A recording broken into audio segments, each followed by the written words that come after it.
اب اس کے بعد ایک سورت جو آ رہی ہے، اس کے بارے میں عام طور پر آپ کو لکھا ہوا مل جائے گا کہ یہ سورہ جو ہے یہ مدنیہ ہے، لیکن یہ کہ یہ اکثر سورتوں کے بارے میں یہ جو آخری ہیں، ہر قرآن مجید میں کوئی نہ کوئی ایک رائے تو لکھی ہے، لیکن جب تفصیل دیکھتے ہیں تو بہت سی آراء ہیں اس میں، یہ کوئی ایک رائے نہیں ہوتی۔ میں نے جب تحقیق کی ہے تو حضرت عائشہ صدیقہ رضی اللہ تعالی عنہ کے قول کے مطابق یہ سورت بھی مکی ہے، مدنی نہیں ہے۔ سورۃ البینہ، بسم اللہ الرحمن الرحیم، لم یکن الذین کفروا من اہل الکتاب والمشرکین منفکین حتی تأتیہم البینہ، نہیں تھے وہ لوگ جنہوں نے کفر کیا تھا اہل کتاب میں سے اور مشرکین میں سے کہ انہیں علیحدہ کر دیا جاتا یا باز آ جاتے حتی تأتیہم البینہ، جب تک کہ ان کے پاس بینہ نہ آ جاتی ہے۔ ظاہر بات ہے کہ وہ گمراہی میں مبتلا تھے، کوئی بین چیز آئے، کوئی واضح چیز آئے جس سے کہ ان کو محسوس ہو جائے، شعور ہو جائے کہ ہم گمراہی پر ہیں۔ اور یا اس کا مفہوم یہ ہے کہ جب تک بین ان کے اوپر بات نہ آ جائے اس وقت تک انہیں کاٹا نہیں جا سکتا، انہیں اپنے سے علیحدہ نہیں کیا جا سکتا۔ منفک جو ہے یہ دونوں طریقے سے معنی دے گا۔ اب قابل غور کیا بات ہے، وہ بینہ کیا ہے؟ رسول من اللہ یتلو صحفا مطہرۃ فیہا کتب قیمہ، ایک رسول اللہ کی جانب سے جو تلاوت کرتے ہیں پاکیزہ اوراق کی، اور وہ فیہا، ان اوراق میں کیا ہے؟ بڑی مضبوط کتابیں لکھی ہوئی ہیں، احکام ہیں اللہ کے۔ کتاب کا لفظ خاص طور پر میں بتاتا آیا ہوں آپ کو کہ یہ احکام شریعت کے لیے آتا ہے۔ فیہا کتب قیمہ، یہ ہے وہ چیز کہ جب اللہ کا رسول اللہ کی کتاب لے کر آ جائے تو یہ بینہ اب ہو گئی، اب بات واضح ہو گئی، اب کسی شک و شبے کی گنجائش نہیں رہی۔ یہی سورہ طلاق میں ہم نے پڑھا تھا ذکرہ، قد انزلنا الیکم ذکرا رسولا یتلو علیکم آیاتہ، تو یہ جو ہے رسول جب تلاوت کرتا ہے گویا کہ رسول اور کتاب مل کر بینہ بنے، اللہ کی کتاب اس کا معلم رسول مل کر بینہ بنے۔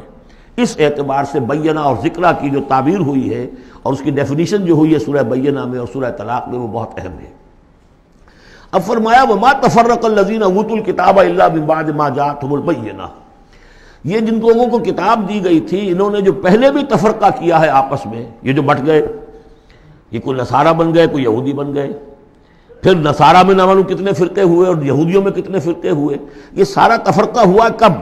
الا من بعد ما جاءتهم البینہ، مگر یہ کہ ان کے پاس بینہ آ چکی تھی، گویا کہ اس کے اب جرم کے وہ پورے طور پر اس کی سزا کے سزاوار ہو چکے۔ وما امروا، یہ آیت اس اعتبار سے بہت اہم ہے کہ دین کا پھر وہی خلاصہ جو ہم نے پڑھا تھا بہت ہی شد و بد کے ساتھ سورہ زمر میں، وہ پھر آ گیا۔ وما امروا الا لیعبدوا اللہ مخلصین لہ الدین حنفاء، اور انہیں حکم نہیں ہوا تھا مگر اس بات کا کہ بندگی کریں، پرستش کریں اللہ کی، لیکن اس کے لیے اپنی اطاعت کو خالص کرتے ہوئے۔ یہ نہیں کہ نماز تو اللہ کی پڑھ رہے ہیں لیکن یہ کہ اور کام اپنے نفس کی مرضی کے مطابق کر رہے ہیں، وہاں اللہ کے حکم کو ٹھکرا دیا ہے۔ کاروبار جو کر رہے ہیں وہ اور طریقوں سے کر رہے ہیں جو حرام ہے، تو یہ تو پھر بندگی نہ ہوئی۔ یہ تو وہ بات ہو گئی افتؤمنون ببعض الکتاب وتکفرون ببعض، کیا تم ہماری کتاب اور شریعت کے ایک حصے کو مانتے ہو اور ایک کو رد کر دیتے ہو؟ فما جزاء من یفعل ذلک منکم الا خزی فی الحیاۃ الدنیا، تو جو کوئی بھی تم میں سے یہ رویہ اختیار کرے گا اس کی کوئی سزا اس کے سوا نہیں ہے کہ دنیا میں ذلیل و خوار کر دیے جائیں، ویوم القیامۃ یردون الی اشد العذاب، اور قیامت کے دن بدترین عذاب میں جھونک دیے جائیں۔ دنیا کی رسوائی تو آج ہمارے ماتھے پر لکھی ہوئی ہے۔ 1.5 ارب انسان، 1.25 ارب تو کم سے کم ہے، 120-130 کروڑ سے کم نہیں آج مسلمان، عزت نام کی کوئی شے نہیں۔ عالمی معاملات میں وی ہیو نو سے، کسنمی پرست کے بھیا کس تھی، ہماری پالیسیاں کہیں اور بنتی ہیں، کہیں اور سے ہمارے بجٹ کے لیے انسٹرکشن کہیں اور سے آتی ہیں، اور تو اور بات ہے۔ تو وما امروا الا لیعبدوا اللہ مخلصین لہ الدین حنفاء، یکسو ہو کر پوری زندگی اللہ کے قانون کے تحت ہوگی تو پھر عبادت قبول ہوگی، ورنہ یہ جو ہے کہ کچھ اللہ کو دو اور کچھ قیصر والا قیصر کو دو، خدا والا خدا کو دو، یہ اسلام میں قابل قبول نہیں۔ اب اس کے بعد فرمایا وَيُقِيمُ الصَّلَاةَ وَيُؤْتُوا الزَّكَاةَ، اس کے علاوہ وہ نماز قائم کریں، زکوٰۃ ادا کریں۔ بندگی اور شے ہو گئی، نماز اور زکوٰۃ علیحدہ شے ہو گئی۔ بندگی تو اطاعت ہے، زندگی آمد برائے بندگی، زندگی بے بندگی شرمندگی۔ اس بندگی کے تقاضوں کو پورا کرنے کے لیے نماز دی گئی آپ کو، تاکہ آپ یاد تو کرتے رہیں، اللہ کو یاد تو کرتے رہیں، تاکہ وہ جو عہد کیا ایاک نعبد و ایاک نستعین دن میں 5 مرتبہ تازہ ہو جائے۔ اس کو حفیظ نے کہا ہے کہ سرکشی نے کر دیے دھندلے نقوش بندگی، آؤ سجدے میں گریں، لوح جبیں تازہ کریں۔ یہ جو ہے اس کے اوپر دھندلے ہو گئے نقوش بندگی. نماز پڑھو تاکہ یہ بندگی کا نقش پھر اور چمک اٹھے. ایاک نعبد و ایاک نستعین کتنی مرتبہ دہراؤ گے سورہ فاتحہ کو ہر نماز میں تو تم اپنے عہد کو تازہ کر رہے ہو. اور زکوٰۃ دو. وذالک الدین القیمہ یہی ہے سیدھا دین ہمیشہ کا دین. ان الذین کفروا من اہل الکتاب والمشرکین بے شک وہ لوگ جنہوں نے کفر کی روش اختیار کی خواہ وہ اہل کتاب میں سے تھے یہود اور نصارہ والمشرکین خواہ وہ مشرکین میں سے تھے. فی نار جہنم خالدین فیہا وہ ہوں گے جہنم کی آگ میں اس میں ہمیشہ ہمیشہ رہیں گے. اولئک ہم شر البریہ یہ یقیناً بدترین خلائق ہے.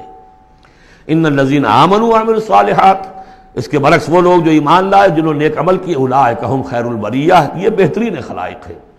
اللہم ربنا اجعلنا منہم اللہ تعالی ہمیں ان میں شامل ہونے کی توفیق عطا فرمائے. جزاؤہم عند ربہم جنات عدن تجری من تحتہا الانہار خالدین فیہا ابدا ان کا بدلہ ہوگا ان کے رب کے پاس وہ باغات رہنے والے باغات ریزیڈینشل گارڈنز جن کے دامن میں ندیاں بہتی ہوں گی اور جس میں وہ رہیں گے ہمیشہ ہمیش ہمیشہ ہمیش. یہ مقام اور ایک سورہ تغابن جو ہم نے پڑھی تھی اس وقت میں نے وہ بات کا تذکرہ نہیں کیا تھا. دو مقامات قرآن مجید کے ایسے ہیں جہاں جو سائملٹینیس کنٹراسٹ ہے وہ یہ ہے کہ جہنم کے لیے صرف خالدین فیہا آیا ہے اور جنت کے لیے خالدین فیہا ابدا. تو یقیناً کوئی نہ کوئی فرق ہے. ویسے جہنم کے لیے بھی قرآن میں دوسرے مقامات پر ابدا بھی آیا ہے اور پھر سارا کچھ, لیکن جہاں کنٹراسٹ آ جائے جو فوری ہو تو یہ جو سائملٹینیس کنٹراسٹ کے حوالے سے چنانچہ اسی بنیاد پر امت کے دو بڑی عظیم شخصیتوں کی رائے یہ ہے کہ جہنم ابدی نہیں ہے, ایک وقت میں آ کے کھوکھلی ہو جائے گی, ختم ہو جائے گی. یا تو وہ جہنمی وہ ہوں گے کہ جن میں خیر کا سرے سے کوئی ایلیمنٹ ہی نہیں, انہیں جلا کر راکھ کر دیا جائے گا, معدوم ہو جائیں گے جیسے حیوانات معدوم ہو جائیں گے. اور اگر کوئی خیر کا ایلیمنٹ ہے تو جیسے بھٹی میں چڑھا کر دھو کر کپڑا نکال لیا جاتا ہے ایسے ہی وہ ان کی روح جو ہے وہ نکال لی جائے گی اور وہ پھر جنت میں پہنچ جائیں گے. لیکن یہ عام اہل سنت کا عقیدہ نہیں ہے. لیکن یہ ہے کہ دو افراد ہیں جو بہت عظیم ہیں. ایک تو یہ کہ جو یوں سمجھیے کہ شیخ اکبر کہلاتے ہیں, صوفیہ میں بہت چوٹی کی شخصیت, محی الدین ابن عربی. دوسرے وہ شخص کہ جو ہر اعتبار سے محی الدین ابن عربی سے بہت شدید اختلاف کرتے ہیں, بہت شدید اختلاف, امام ابن تیمیہ. اور جو یوں سمجھیے کہ سلفی جو المسلک جو لوگ بھی ہیں دنیا میں ان کے نزدیک سب سے بڑے امام جو ہیں, سب سے بڑے عالم وہ امام ابن تیمیہ ہے رحمۃ اللہ علیہ, ان کی رائے بھی یہی ہے. تو دو عظیم اشخاص کا اس پر متفق ہو جانا, متفق گردید رائے بو علی بارائے من, تو یہ وہ یقیناً جو ہے اس قابل تھا کہ میں آپ کو اس کا تذکرہ ذکر بتا دوں. رضی اللہ عنہم یہ لوگ جو ہیں وہ لوگ کہ ان الذین آمنوا وعملوا الصالحات اولئک هم خیر البریہ جزاؤہم عند ربہم جنات عدن تجری من تحتہا الانہار خالدین فیہا ابدا رضی اللہ عنہم ورضوا عنہ. اللہ تعالیٰ ان سے راضی ہو گیا اور وہ اس سے راضی ہو جائیں گے. جب جائیں گے وہاں تو اللہ تعالیٰ وہ کچھ دے گا کہ راضی ہو جائیں گے. ذالک لمن خشی ربہ یہ ان کے لیے ہے جو اپنے رب سے ڈرتے ہیں.